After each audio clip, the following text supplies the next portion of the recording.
Assalamualaikum warahmatullahi wabarakatuh. Bismillahirrahmanirrahim. Alhamdulillahirabbil alamin.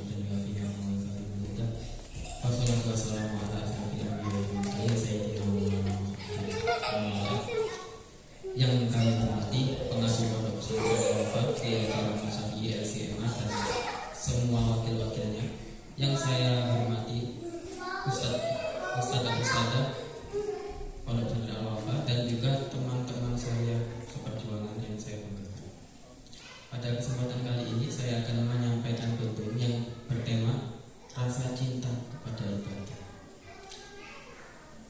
Di kitab Arba'in Nawawi hadis yang ke-38 Rasulullah SAW bersabda dari Abu Hurairah radhiyallahu anhu, qala Rasulullah SAW, inna Allah ta'ala qala man adali waliyan faqad adantuhu bil harbi wa ma taqarraba ilayya 'abdi bi syai'in ahabba ilayya mimma aftaratuhu alaihi wa la yazalu 'abdi yataqarrabu ilayya bin nawafil hatta uhibba fa idza ahbabtuhu kuntu sam'ahu alladhi yasma'u bih wa basarahu alladhi yubsiru bih wa yadahu allati yabtishu biha wa rijlahu allati yamshi biha wala in sa'altani la u'tiyanahu wala in ista'adani la u'idanahu.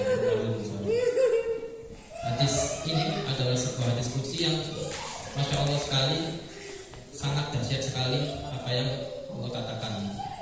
Dalam hadis ini tuh Allah menjelaskan, barang siapa yang memusuhi waliku, barang siapa yang memusuhi orang yang kucintai, maka Allah memandangkan, mendeklarasikan perang kepadanya.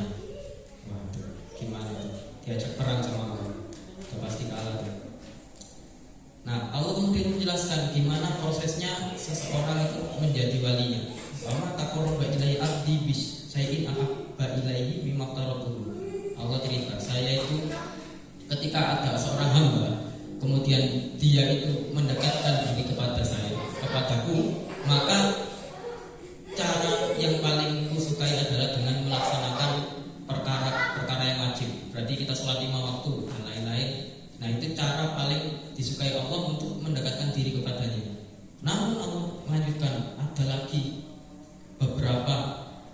beberapa hambaku, mereka tidak hanya cukup dengan sholat fardu, mereka tidak hanya cukup dengan perkara-perkara yang wajib, mereka terus mendekatiku dengan perkara yang sunnah, sehingga aku mencintai mereka.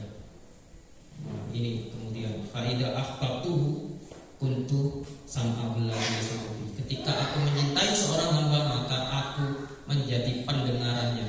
Dia mendengar menggunakan itu. Wa basarahu ladzi yubsiru bihi, dan aku menjadi penglihatan yang akan dia gunakan untuk melihat. Wa yadahu allati yamshi biha.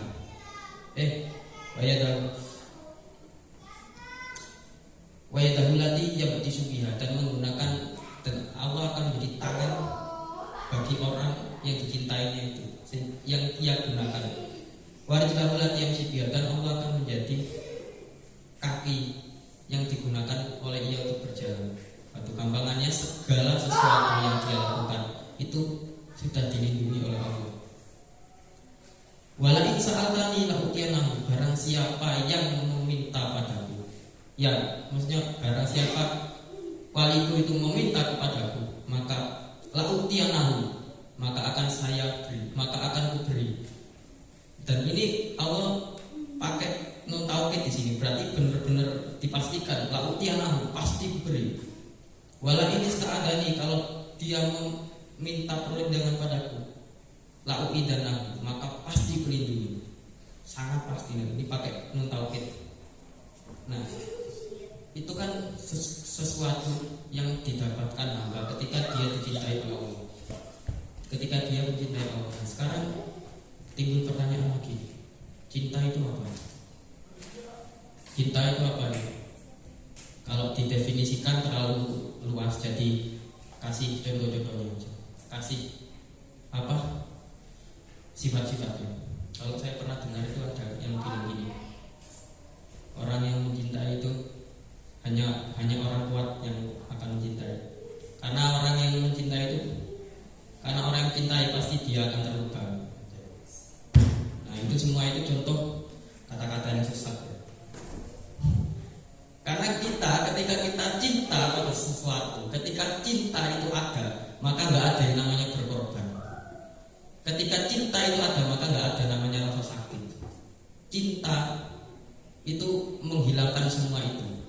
Yang ada hanya cinta aja. Sujiwo Tejo itu pernah bilang gini, bohong kalau ada yang bilang cinta itu butuh pengorbanan. Nggak ada yang dikorbankan dalam bercinta itu. Ketika seorang itu melakukan suatu karena cinta, maka dia tidak merasakan pengorbanan apapun. Semua yang dia lakukan itu nikmat baginya. Kemudian kita kasih contoh lagi, Imam Busiri yang mengarang qasidah burda itu mensifati cinta sebagai berikut. Wal hubbu yaqtaridul ladati bil alami.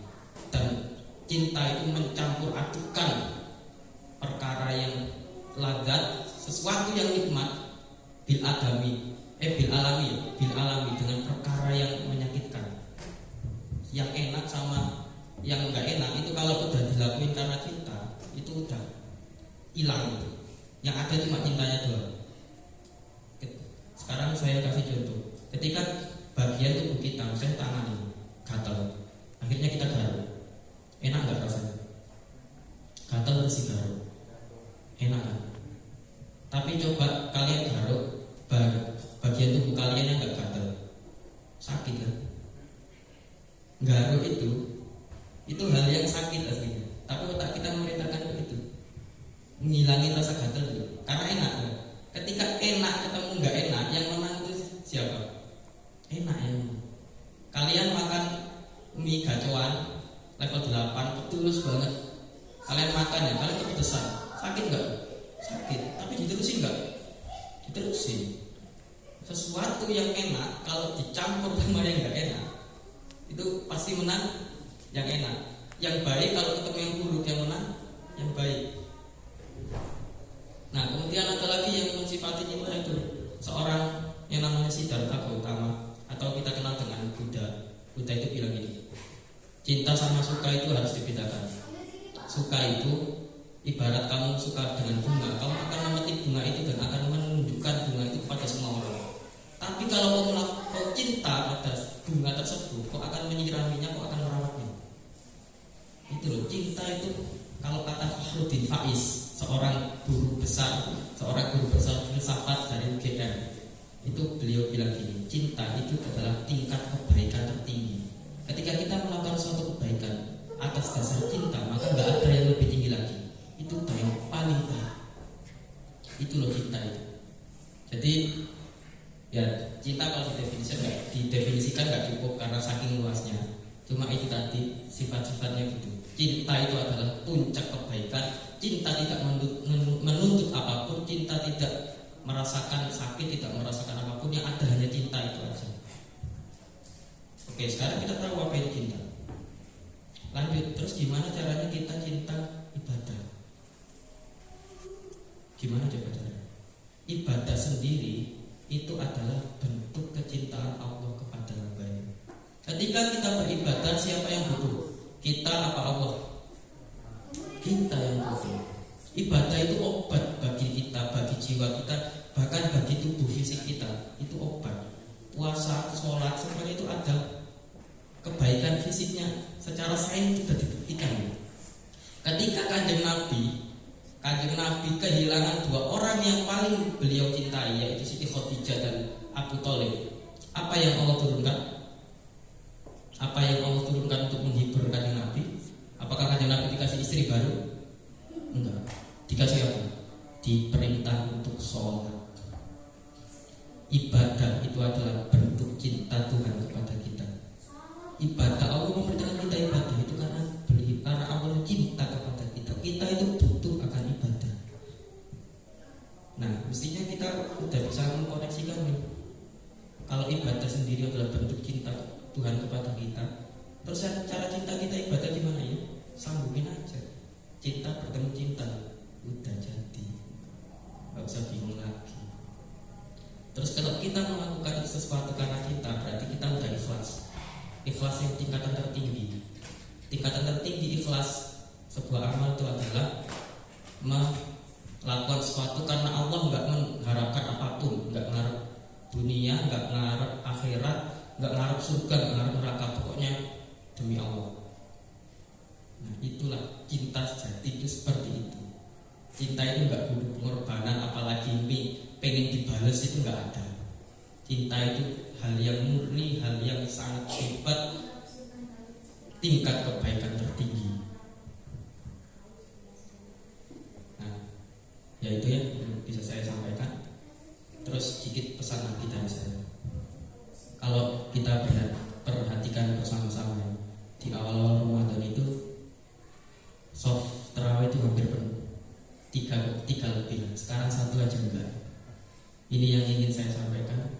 Kalau ingin mendapatkan cinta seseorang, itu bukan yang datang paling awal, tapi siapa yang bertahan sampai akhir.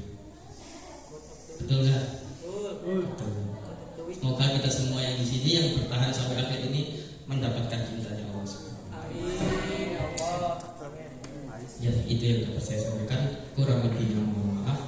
Bila baik maka itu datang dari Allah, bila salah maka itu datang dari saya sendiri. Wabillahi taufiq wal hidayah.